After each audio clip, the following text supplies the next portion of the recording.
Hello, I'm Chris. This is Gross Models. Welcome to issue 62 of building the Batmobile Tumbler. In this issue, we're continuing with the aileron. We'll pitting a new aileron to that side of the car. Looking at the Crisis car. I don't know why. I think all of their cars are pretty much a Crisis, but feel free to read all about that if you like. The arrival of Azrael. Angel, wasn't it? Azrael? There you go. Feel free, as I say, to pause and read all the words, look at all the pictures and everything else. I'm going to get on with the building. We've got to do exactly the same as we did last time, but smaller. It's only one piece of this to fit, and then there's obviously screws to hold that together, the bracket and everything else. So we're going to end up with it looking quite nice like that. And then next time we're starting the same again on the other side, I think. So let's clear this out of the way. Let's get to the build. Right, so we've got, again, a smaller aileron that's already got the bits built up. Two different types of screws this time. And the three brackets, much the same as last time. Except this one's all ready to go on the ends of that, not in the middle.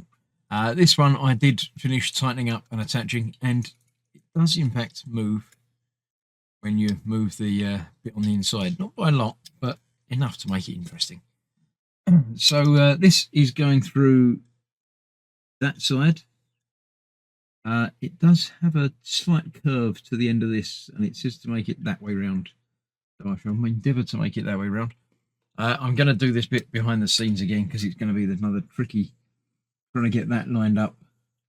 And this one's got to be that way round in there, and that's going to end up going sort of underneath there and everything else. So I've got to line that up while holding that and getting a screw through there to hold that together.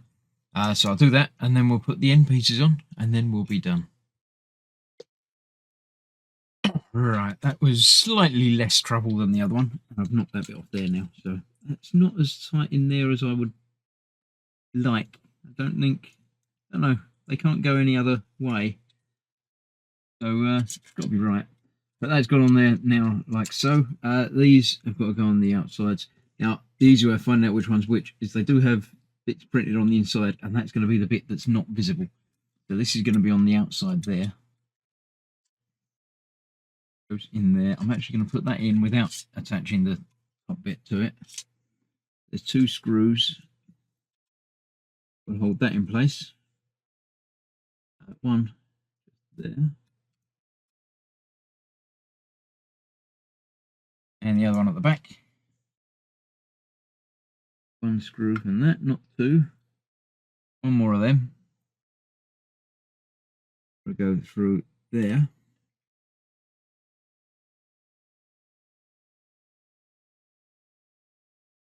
That goes through the other end of that. Then I can line up that in there, make sure that still stays in there. And then this one will go on this side in exactly the same way, and I'll get the two screws on the inside of that, and then we'll have a look at how both of them work.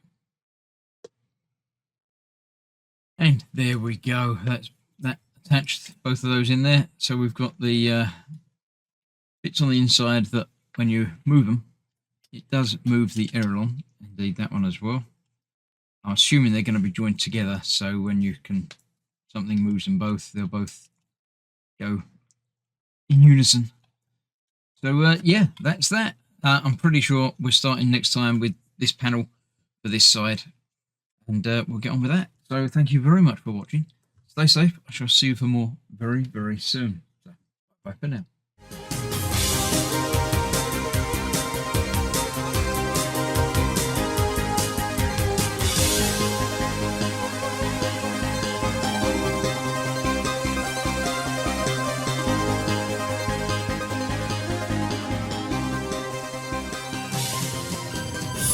Yeah.